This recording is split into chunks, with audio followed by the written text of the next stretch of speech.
Yeah, that's I that's how I try and write music.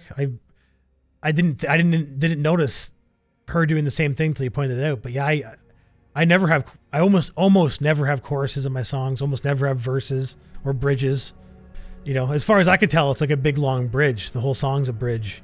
It's always just an experiment in rhythm, lots of tom drums and lots of lead parts. Because I'm always fascinated with textures, and the best way to show off a texture of a synth sound I've made is to play a solo with it.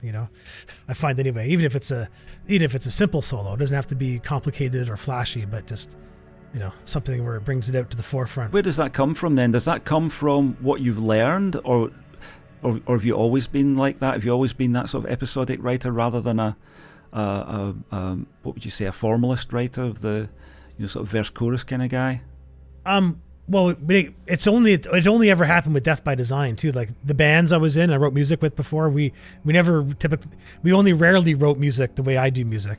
When I'm listening to music under a psychedelic influence, and I'm looking for the music that made me feel the most during a psychedelic experience, like the music I got the most from, was music that typically involved a lot of musical improvisation and music that wasn't very repetitious, or was overly repetitious.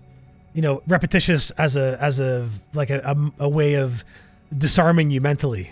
So repetition's only okay if it's meant to fuck with you, but if it's just laziness, or just like a lack of creativity, then yes, it doesn't if the repetition is industrially pounding you to the point where what happens is you begin to filter out the actual repetition, so whatever else is happening becomes more important than the repetition, but it's got to be done in that kind of industrial kind of fuck you kind of way. Yeah, I know exactly what you mean. Yeah, it's a good thing to toy with. So exactly right. So because I was writing music with the idea of wanting to satisfy the psychedelic listener to the maximum, I found writing without repetition and writing with a more fluid state of mind became the most important aspect of it. And I found there was no artistic desire to repeat myself in that fashion. I often come back around to themes and weave themes in either through in a song or through an entire album. I'll have a theme that continuously gets revisited, but you won't hear me singing like the same 4 lines of words with the same melody and the same, more than once in a song, Right. And, but I don't know why. Up until now, the stuff that I've listened to by you doesn't present the vocals in a song format really anyway, that I've recognised. So I did sort of recognise that about what you do, but I was just interested in your process. If I get a good take of something, I will repeat it. I will repeat it because that's a good... Why should the listener only have to listen to that once?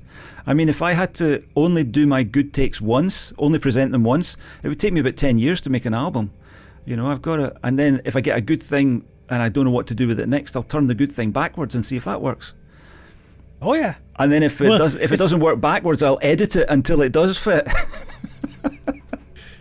Well, see, I've actually done that very similar stuff, and I do find if I get a magical take of something that was either a happy accident or it was just something that was beyond my ability, typically, I will often hammer that down.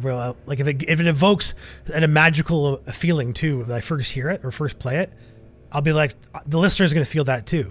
So I want to kind of like toy with that feeling throughout the song then, right? So I'll do that. Like I'll clip out this one thing that I thought was amazing and use it everywhere in the song. Right. It might not even be obvious to the listener, but it's part of like, it did something to me I know it's going to do to you.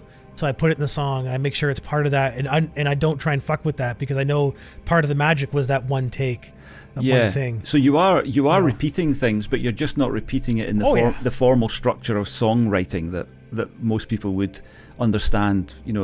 And it always, I think I'm more into repetition than you are probably. I appreciate repetition a bit more. I guess that's probably the music I grew up with in the early 70s. A lot of glam rock, which was where my musical consciousness first sort of came into being, was listening to Slade and T-Rex and Mud and that kind of stuff, and Bowie came slightly later. So there's a lot of repetition in that. There was a lot of, well, we've got a good chorus, we'll just pummel that to death. So the song would be 3 minutes, typically 3 minutes long, and half of the song would be the chorus just repeated and repeated and then faded out slowly, So I guess I that was sort of pounded into my musical experience at a very early age. So I probably do repeat things more than in a more obvious way than what you do. But it's all good. We can all do whatever we want, can't we? Really? Well, exactly. That's and it just became a thing with me because it just became a thing. If I feel the song begs a repetition of a chorus or a verse, I'll do it. Like I don't find it distasteful in any way.